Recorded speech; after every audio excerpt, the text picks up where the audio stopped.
Unbeatable White Label is based on the memory of a young girl who learns a song, but one that isn't remembered very fondly. Beat is a character who looks back on her past as a performer and co-ed with self-loathing and a tinge of heartbreak and melancholy to it all. The recurring pattern of her memories is a musician who continually fell out of love with music, never properly getting a conclusive or comfortable relationship with the art or its lifestyle. Moments like her as a child taking piano lessons or picking up a guitar would be formative beginnings for any performer, and ideally reflect the initial attraction she had with music as something that made her and others around her happy, coming with a ton of promises and potential. But as she recounts them, they all result in unfinished drafts that bit the dust, or plain abandoned failures or ongoing bad habits that continue to stick with her today. Getting overwhelmed by the pressure of strict lessons and the objectivity of following sheet music,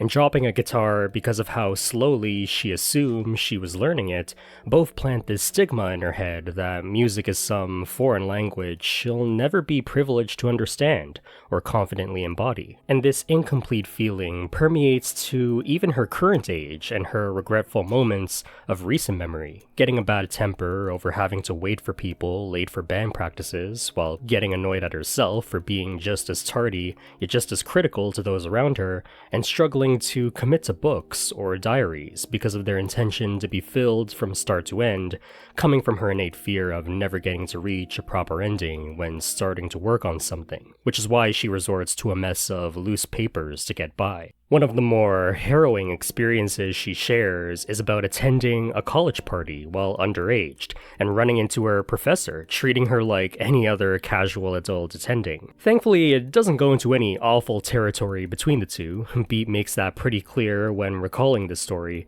but what made it such a degrading moment in her life was that it was the first time she became blatantly aware that outsiders can easily misjudge you. You can be mistaken on the surface as a grown-up who's lived enough life to have seen it all and come out of hardships with a steel sense of character, in tune enough to attend a party with other grown-ups who probably have it all figured out enough to have a cheat day for once. But inside, and looking back at yourself in the mirror, you know exactly who you are, a dumb kid with a ton of baggage left unresolved. It's a confusing encounter, but said confusion brings heartache over how she's never actually made it as far in life as those around her think she has. The past in this game is untouchable, unbeatable even, and the only recourse is for the past to be brought from limbo to inform creations of the present. And while this is mildly accomplished in the first actual moments of White Label's gameplay, where we get to indulge in Beat's tardiness for band practice and explore funny choices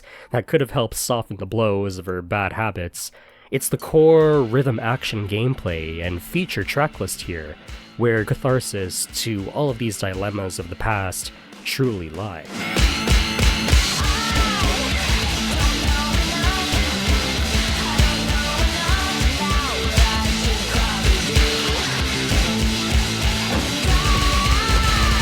In contrast to the quiet and rant-filled lecture halls of Beat's past, performing with her band is modern-sounding and full of life.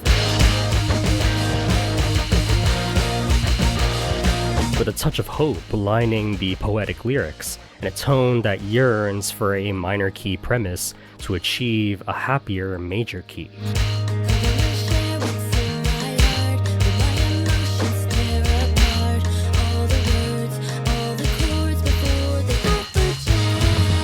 And it goes without saying, but being introduced to a character defined by imperfections, then getting to play as her in a perfectionist rhythm combat system is extremely refreshing, and especially rewarding in areas like higher difficulties, where piles of musical monster notes fly from both ends, but you know exactly how to deal with all of them.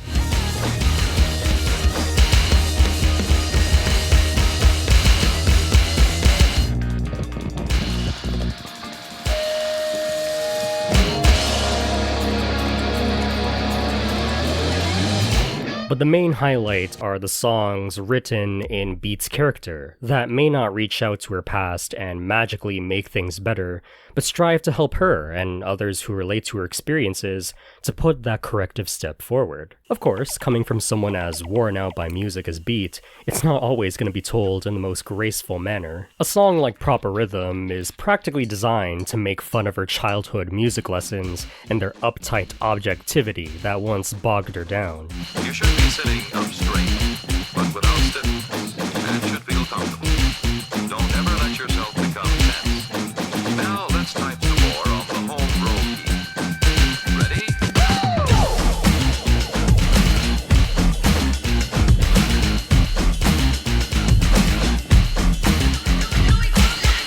Sampling snooty instructor voice clips, and in a way, mocking the concept of rhythm with grungy, repetitive guitar riffs. Using proper rhythm, wiggle your fingers and jam the keys. But finding some harmony with it all at the end, with long-lasting synth sections that aim to overpower that monotony.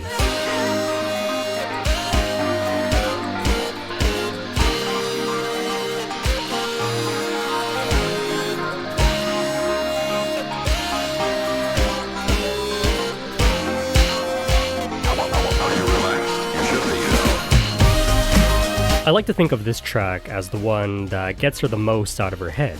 Because yeah, feeling like something is too difficult for your brain to understand as a kid is humiliating and defeating, but a song like this just screams, chin up, cause who cares, and basks on how on and off rhythm Beat can end up being scot-free in the end. Then you have a song like Waiting that's just pure venting, screaming at the annoyance of being patient for other people's annoying habits, and the annoyance of being annoying for making people be patient for you.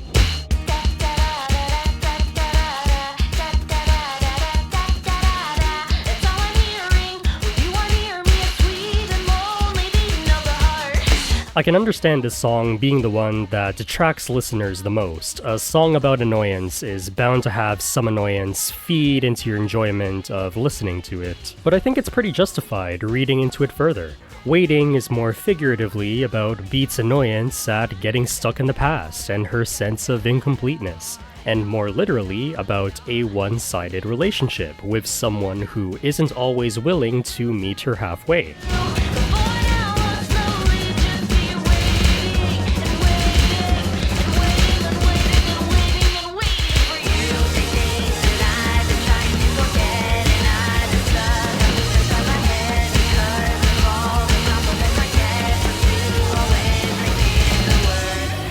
And why settle on waiting for solutions to arrive, or for the void to get worse, when you can get up and take some action against them, maybe even leave them in the dust, and move on to something new?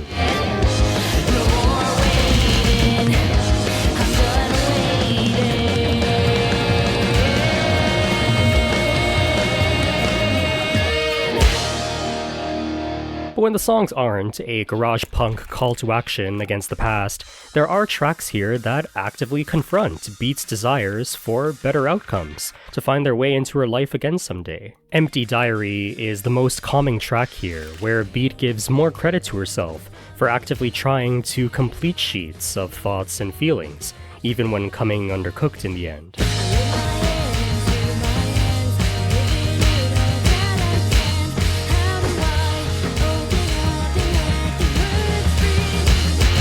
But to me at least, this song feels like it indirectly corrects the problem it presents, because now we're playing a song she made from start to finish, one that isn't in shambles or drifting in thought, but feels complete and focused.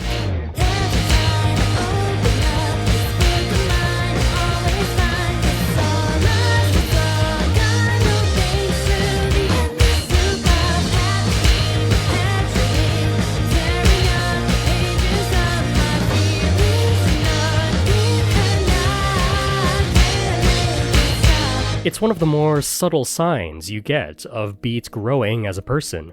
Writing anything is enough, and here she just delivered an entire story in the form of a song. Out of all the tracks on offer here, Mirror is both the most effective one, and the one that means the most to me personally.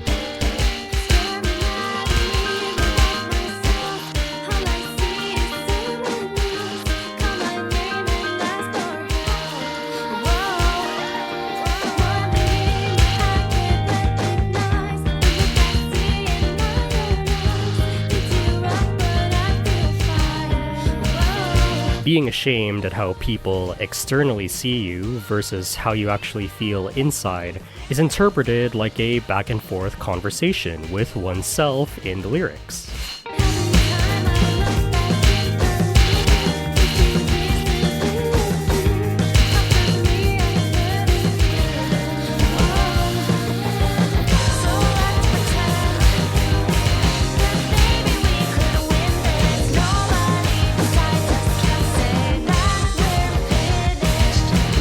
I like to think that the opening verses are Beat in front of the mirror, looking at the negative sides of how she's seen. Then the bridge is her reflection speaking back to her, lifting her up from those anxieties.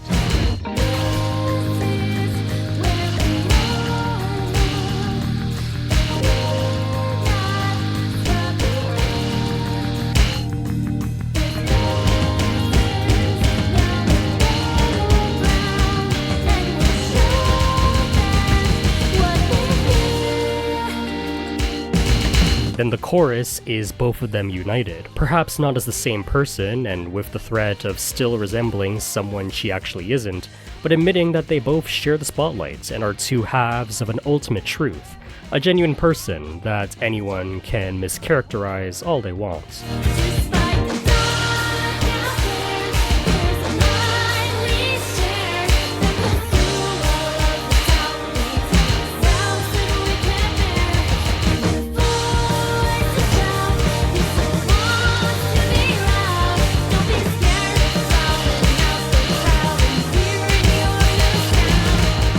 Forever Now is the most fitting to me as the final track of the White Label experience, as it culminates everything we've talked about here. This is a song about cherishing the good times and moments you once had, but recognizing that they're impermanent and bound to be lost to time at some point.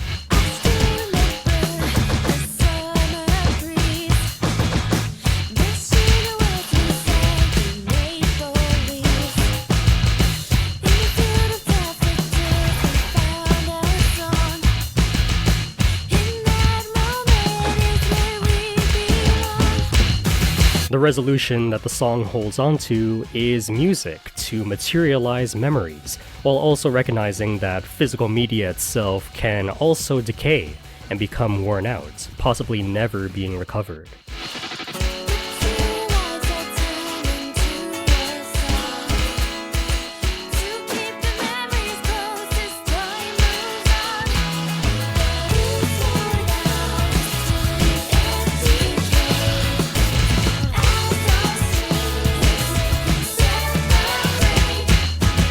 But in the end, the song understands that things grow from places that are empty. A voice you thought you lost before can come back to you as a new one. A tape that's worn out could be remade into a newer and possibly better one. Everything is lost to forever now, but everything grows forever now too. It's nice that the song just jams out at this revelation too. You feel like several years have rapidly passed you by as you listen to this drop.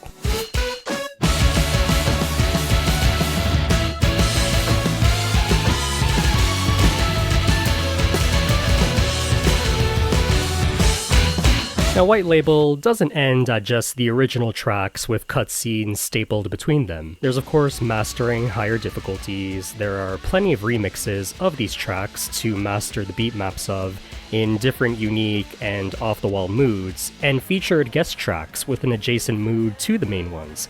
But White Label ends once all the memories Beat has to share have been shared, and with her chilling by a train station and letting the next bus pick her up towards the rest of the day. Where to exactly? Well, I don't know. I guess we'll have to see if there are any updates to this, or when the full game releases after this episodic demo.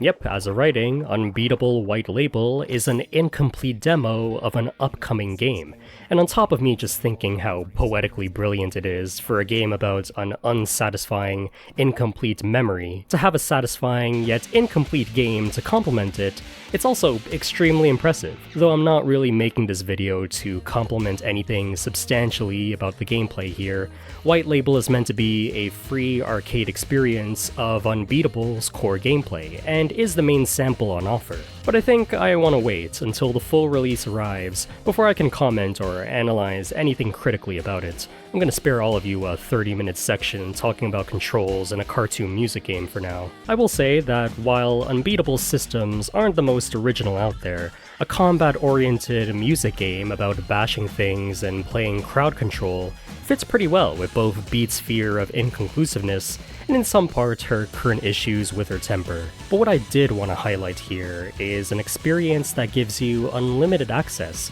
to a very dynamic and thick atmosphere, an aesthetic that fits a young performer carrying the hurt she feels from the past and channeling it into an earnestly produced garage rock playlist before the sun sets and she's late for another band excursion. The game has this camcorder or Polaroid quality to its presentation, and not just the faded VHS effects and colors, but from the camera perspectives too. The menu is this intimate view of someone sitting on a public bus with a faint but calming radio playing. Even the look of the core gameplay is like someone recording Beat and her band from the other side of a subway station, zooming in and out with this unstable giddiness over whatever action is flying toward them in whatever direction. So even if this is a teaser for a full game, and an unfinished teaser at that, there's still plenty of good stuff to soak in here, and of course, the main attraction to me is getting a feel for this delicate structure of calling back and responding to Beat's character. Whether you like the songs by themselves or not, there's an intimate context behind each of them